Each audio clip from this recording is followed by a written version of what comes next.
Ai u shfaq një pasdite vonë, i ulur në prag të dritares, me pendët që i kruanin shput dhe sytë e gjallë. I vogël, i verdh, ai dukej sikur kishte dalë nga një nga ato ëndrat nga të cilat nuk do të doje të zgjohesh. Dona Zefina ishte ulur në karrigen prej kashte, me batanien në prerë dhe me një shpirt të zbrazët. Ajo e shikoi dhe ai shikoi prapa. Kështu filloi gjithçka. Ajo as nuk e besonte. Ai e shtriu dorën ngadalë duke menduar se do të fluturonte. Por nuk fluturoi. Ai qëndroi aty duke vështruar, sikur ta njihte tashmë atë dorë, atë fytyrë të lodhur, atë ballkon të harruar nga koha. Dhe për familjen gjithashtu. Dona Zefina kishte javë të tëra që fliste me vete. Që kur djali u zhvendos në qytet dhe nuk u kthye më kurrë. Që kur heshtja e shtëpisë filloi të bërtiste. Por tani, ai zog i vogël. Ishte sikur të kishte sjell përsëri tingullin e jetës. A keni ndonjë emër? Pyeti ajo, me zë të ngjirur. Nëse jo, do të jetë Çiko. Gati. Është pagëzuar. Zogu i vogël cicëroi lehtë, anoi kokën dhe kërceu në buzë të karriges. Ajo buzëqeshi. Buzëqeshja e parë pas disa ditësh. Ndoshta javë. Çiko filloi të kthehej çdo ditë. Në të njëjtën kohë. I njëjti cep. Ai ulej mbi dritare, priste që të hapej dhe pastaj hynte brenda. Dritarja shkonte drejt e te krahu i karriges, pastaj te shpatulla e saj, ndonjëherë edhe në prerë, si për batanies. Dhe ajo, që nuk kishte më dëshirë të fliste, filloi t'i fliste sikur të ishte një person. Sikur e kuptonte çdo fjalë. Fytyra e saj, më parë zbeth, tani shkëlqente. Ende dhem. I mungon i biri, i dhembin këmbët, trupi i tij është i dobët. Por aty kishte diçka të re. Një dritë. I vogël por i gjallë. Gjëja më e bukur ishte shikimi i Çikos. Nuk ishte thjesht shikimi i ndonjë zogu. Ai ishte i thellë, i vëmendshëm. Sikur e dinte që ajo kishte nevojë për shoqëri pa ia thënë fare. Sikur ndjeu se brenda saj kishte ende pak dashuri që donte të dilte. Ditën e tretë, ajo qau. E ulur me të në prerin e saj, duke i ledhatuar ngadalë pendët në qafë. Ajo tha se kishte kaluar ca kohë që kur dikush e kishte dëgjuar. Ai tha se kishte frikë se mos vdiste dhe askush nuk do ta vinte re. Dhe ai qëndroi aty. Duke dëgjuar. I ngrohtë. I pranishëm. Madje fqini komentoi, Zefina po flet me një zog tani. Diçka për njerëzit që ndihen shumë të vetmuar. Por asaj as që i interesonte. Sepse, thellë, nuk ishte çmenduri. Ishte shpëtim. Çiko u bë rutinë. U bë një familje. U bë gëzimi i asaj copëze të vogël të botës që tashmë po harronte të buzëqeshte. Kur cicëronte në mëngjes, ishte sikur po thoshte zgjohu, jam këtu. Kur kërceu nga dritarja pasdite, ishte sikur po thoshte mos harro, je ende i rëndësishëm për dik. Dhe ajo e thira si dik që nuk është larguar kurrë. Çiko, eja këtu, biri im. Dhe ai erdhi. Shtëpia nuk dukej më aq bosh. Koha nuk dukej më aq e rëndë. Dhe ai zog i vogël që peshonte më pak se 100 gram, mbante zemrën e tërë të një gruaje. Dita tashmë po fillonte ndryshe në atë shtëpi. Sa po dielli perëndonte në dritare, Dona Zefina hapte perdet dhe e kërkonte. Ku je, Çiko im? Pyeti ajo me zë të ulët dhe një buzëqeshje të lehtë. Dhe sikur me një mrekulli, ai erdhi. Duke fluturuar lehtë, pa nxitim dhe duke u ulur në parapet sikur të ishte krijuar atje. Mënyra se si i tunte krahët, mënyra se si u ul për t'i qëndruar pranë, gjithçka ishte e dashur. Zefina as nuk po hante para se të shite zogun. Do të vendosja një pjatë të vogël me ujë në dritare, disa kokra orizi dhe do të prisja. Kur ai mbërriti, ishte sikur zemra e saj u zgjua edhe ajo. Fqinjet filluan ta vinin re ndryshimin. Gruaja që kishte heshtur tani foli më shumë. Ai që qante fshehurazi, tani buzëqeshte vetëm. Por askush nuk e kuptoi. Sepse ajo që përjetoi me Çikon ishte thjesht e tyre. Diçka që nuk mund të shpjegoj. Ajo filloi të fliste me të çdo ditë. Ajo tregonte histori për kohën kur ishte vajzë, fliste për burrin e saj që kishte shkuar tashmë në parajs, kujtonte të birin për të cilin nuk dëgjonte më asgjë. Dhe Çiko vetëm dëgjoi. her pas here ciceronte lehtë, bënte një rrotullim të vogël në ajër dhe ulej më afër. Sikur të thoshte, jam këtu, dëgjo edhe ti. Ishte i vogël, por dukej sikur kuptonte gjithçka. Kur ajo kolli shumë, ai ju afrua. Kur duart e saj dridheshin, ai futej në prerin e saj. Kur ajo heshte për një kohë shumë të gjatë, ai këndonte. Një cep i hollë e i bukur që dukej sikur përqafonte heshtjen. Zefina filloi të lidhej më shumë se sa donte. Kisha frikë se një ditë ai nuk do të kthehej më. Doja të rija ulur me orë të tëra, edhe pse më dhembnin këmbët, vetëm që të mos e humbisja vizitën e tij. Ndonjëherë dremisja pikërisht aty me të mbi shpatull, sikur ajo peshë e lehtë ta mbante të botën lart. Zogu i vogël ishte si një orë për zemrën e saj.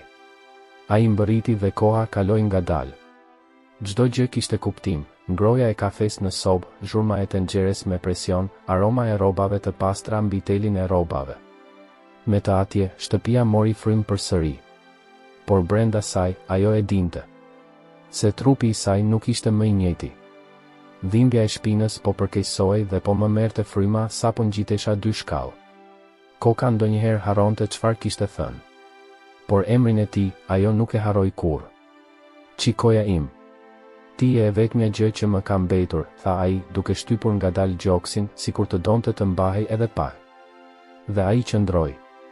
Ndonjëherë ai nuk largohej edhe kur binte nata. Flija pikërisht aty, në prag të dritares, me sytë mbyllur dhe zemrën time të vëmendshme. Ai zog i vogël ishte një roje, një ngushëllues, një mik. Thellë, Zefina nuk e tha, por e ndjeu. E dija që diçka po vinte. Sikur koha po paralajmëronte. Por për sa kohë që Çiko u kthye, për sa kohë që kënga e tij jehoi nëpër dritare, ajo ishte ende dikush. Ajo ishte ende e dashur. Ajo ishte ende gjallë. Bota jashtë vazhdonte, e zhurmshme, e nxituar, indiferente.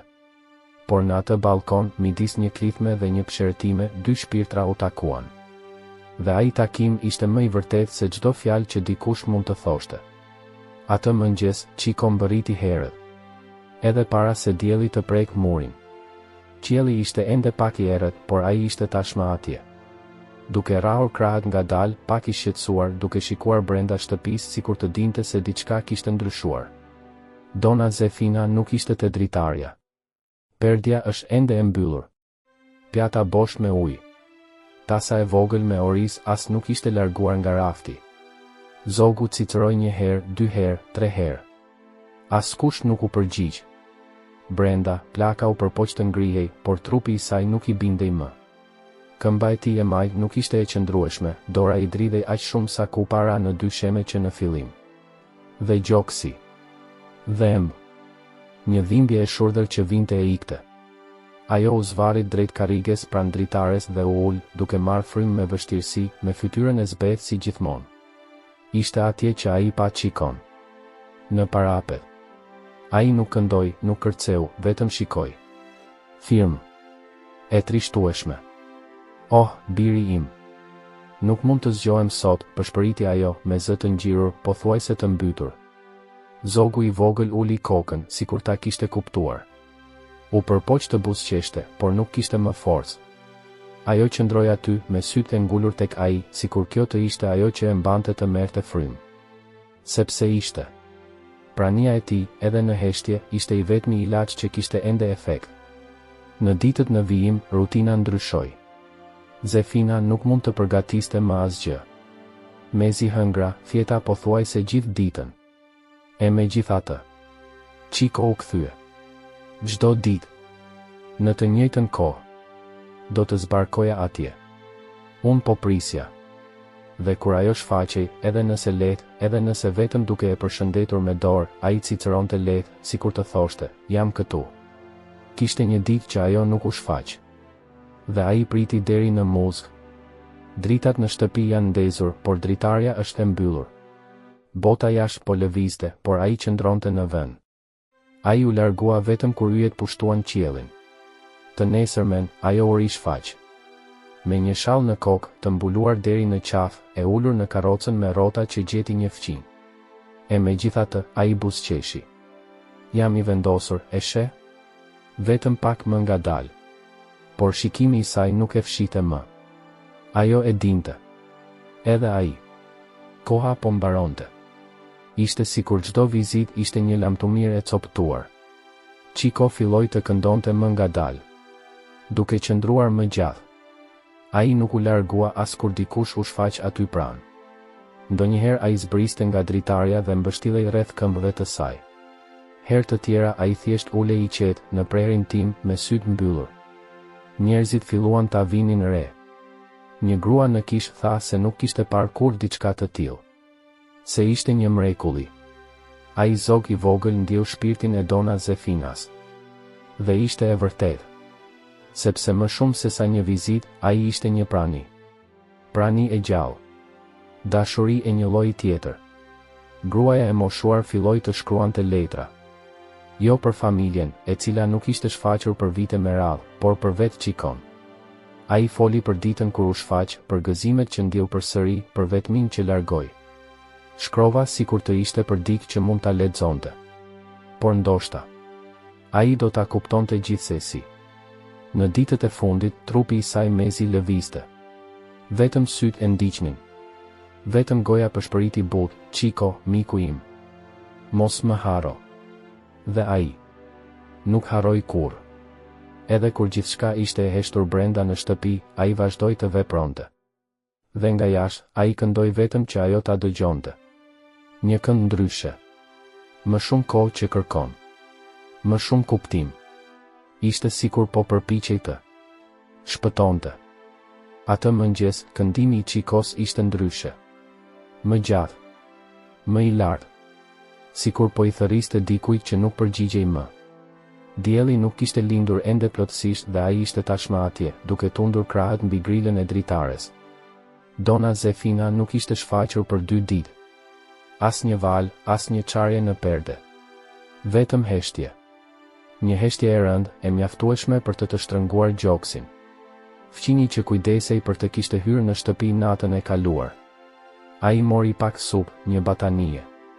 Ai u largua që andej me sy të skuqur dhe pa thënë asnjë fjalë. Por Chico vazhdoi. Gjithë ditën. Në të njëjtën kohë. Në të njëjtin vend. Atë mëngjes, dera e përparme mbeti paksa hapur. Dhe Chico hyri brenda. Ai fluturoi ngadalë duke parë gjithçka. Karrigia me rrota e parkuar në qoshe.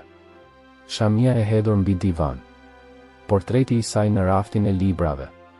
Dhe në mes të dhomës, në një shtrat të improvizuar. Ajo. I dobët. Duke u shtrirë. Duke parë tavanin sikur dikush mund të shite tashmë një qiell tjetër. Por kur dëgjoi rrahjen e krahëve, ajo lëvizi syt. Chico.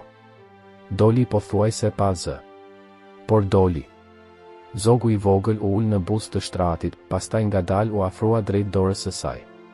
Ai gishti holl i vogël, tashmë pa forcë, lëvizte vetëm për të prekur pendët e tij. Siç bëja çdo ditë. Ajo nuk buzëqeshi më. Por as unë nuk qava. E shikova me një qetësi që më dhemte më shumë se çdo lodh. Miku im. Erdhi koha, apo jo? Ai cicëroi shumë butë. Sikur donte të thoshte se e dinte. Ajo i mbylli syt për një kohë. Pastaj u hap përsëri. Ai shikoi tavanin, por Chico ishte ende aty, i shtypur pas gjoksit të tij. Nuk ka nevojë të jesh i trishtuar, biri im. Nuk jam vetëm. Më bëre shoqëri kur askush tjetër nuk e bënte. Kur të gjithë më harruan. Por ti qëndrove. Zëri i saj u shua gradualisht. Vetëm një përshpëritje e ndërprerë në ajër. Chico ishte shtrirë mbi gjoksin e saj. Ai e vendosi sqepin kundër lëkurës tashmë të ftohtë. Frymëmarrja e saj u bë e lehtë, pothuajse asgjë. Por për disa minuta kishte ende jetë. Dhe në ato minuta nuk kishte asgjë tjetër në botë. Vetëm ata të dy. Vetëm kaq. Heshtje, dashuri dhe një kohë që e dija se po mbaronte. Jashtë, qielli filloi të mbulohej me re. Një erë e ftohtë kaloi në përçarje. Dhe Chico këndoi. Jo një cep i zakonshëm. Ishte më e fortë. Më i lartë. Sikur donte të paralajmëronte. Sikur po bërtet që dikush ta dëgjojë. Një vajtim në formën e muzikës. Një lamtumir. Fqinjet ndaluan për të dëgjuar. Një fëmijë madje pyeti nëse zogu po qante. Brenda shtëpisë, Dona Zefina ende merrte frym. Por mezi, para se gjithçka të ndalej plotësisht, ajo i hapi syt për herë të fundit. Mos u zhduk, Qiko. Këndo për mua edhe një herë. Dhe ai këndoi. Ai qëndroi atje deri në fund, derisa trupi i saj u ndal plotësisht, derisa të shuhet fryma e fundit. Pastaj nuk fluturoi. Ai nuk u largua. Ai qëndroi në vend. Ende. E shtrirë pikërisht në preherin e saj, me sytë e mbyllur dhe gjoksin që ngrihet e ulet ngadalë. Heshtja përfshiu shtëpinë. Dhe në mes të saj, një këngë e ulët pothuajse e përshpëritur. Sikur do të thoshte, më kujtohet. Qëndrova. Të desha deri në fund. Të nesërmen, qielli u bë i vrenjtur. Shtëpia e Dona Zefinas ishte plot me njerëz, por edhe me kaq shumë njerëz duke i bosh. Lajmi ishte përhapur në të gjithë fshatin. Ajo ka ikur. Kështu than, por askush nuk dinte si ta tregonte. Ata dinin vetëm një gjë, zogu i vogël ishte me të deri në fund. Dhe ai nuk më la nga krahu pas kësaj. Trupi i saj u vendos në një arkivol të thjesht të bardhë, me lule të mbledhura nga obori i shtëpisë, margarita, jasemini, disa trëndafila të vegjël për të cilët kujdesej vetë. Në mes të dhomës, arkivoli u shndërrua në një altar heshtjeje. Njerëzit mbërritën me kokat ulur, disa vund duart mbi gojë për të mbajtur lotët. Por ajo që askush nuk e priste ishte që edhe Qiko do të ishte atje. Zogu i vogël u shfaq herët para të gjithëve të tjerë. Ai fluturoi nga dritarja dhe ra në buzë të arkivolit. Ai nuk bëri buj. Ai nuk shikoi me vëmendje. Sapo shikova, koka e tij e vogël kthehej nga njëra anë në tjetrën, sikur të kërkonte zërin që e thërriste gjithmonë. Zefina nuk ishte më aty. Vetëm trupi. Por për të, ajo ishte ende e njëjtë. Dhe pastaj, për habin e të gjithëve, hyri Qiko. Ai kërceu në mes të luleve. Ai rregulloi krahët dhe u shtri aty, pikërisht mbi gjoksin e saj. Dikush u përpoq ta shtynte larg. Por ai nuk u largua. Një zonjë tha, lëre. Ai kupton më shumë se ne. Qiko qëndroi aty, i palvizshëm. Vetëm gjoksi ngrihej dhe ulej shpejt. Sikur zemra e tij nuk mund ta përballonte atë që po ndjente. Kur e mbyllën arkivolin, ai bërtiti me zë të lartë. Një tingull i holl dhe i dhimbshëm që e bëri të gjithë dhomën të heshtë. Po qan, tha një vajzë. Dhe vërtet kështu ndodhi. Tingulli që bënte. Askush nuk e harroi. Një cep i shyrë, sikur e dinte se ishte fundi. Që të mos e dëgjonte më emrin e tij të dilte nga ajo gojë e ëmbël. Në kohën e varrimit, ata e quan arkivolin në varrezat e vogla në lagje. Njerëz që qajnë, mbajnë lule, përqafohen fort. Por askush nuk qau si Qiko. Ai nuk fluturoi. Ai ecte përpara, duke kërcyer nga dega në degë, duke ndjekur procesionin gjatë gjithë kohës me sytë e ngulur në arkivolin e bardhë. Sapo e vendosën në tokë, ai ra përsëri. Ai qëndroi në arkivol derisa kapaku u mbyll plotësisht. Dhe para se ta ulnin në varr, ai këndoi. Një këngë i fortë. Unë pothuajse bërtas. Një këngë që nuk ishte për lamtumirën, por për dashurinë. Njerëzit shikuan njëri tjetrin, disa filluan të qanin më shumë. Ai zog i vogël është sikur di gjithçka. Pasi e varrosën, Qiko qëndroi mbi kryqin prej druri. Qëndroi për orë të tëra. As era, as zhurma, as koha nuk e bën të largohej. Atë pasdite, një grua e re la një magnetofon pranë varrit. Me zërin e lehtë të Dona Zefinas që thërret, Qiko eja këtu, dashuria ime. Dhe sa herë që dëgjoi tingulli, ai këndonte. Çdo ditë në orën 6 të mbrëmjes ai kthehej. Ai do të qëndronte në kryq, do të këndonte një herë dhe do të fluturonte prapa. Ai nuk hyri më kurrë në asnjë shtëpi. Nuk ra më kurrë mbi një shpatull tjetër. Bota ishte plot me njerëz, por për të. Vetëm ajo ekzistonte. Dhe deri më sot, kushto që kalon pranë varrezave betohet se e ka dëgjuar. Një këngë e hollë dhe e vetmuar që vjen nga një degë. Dhe thonë se është ai. Që nuk e harroi. Kush ende këndon. Për të.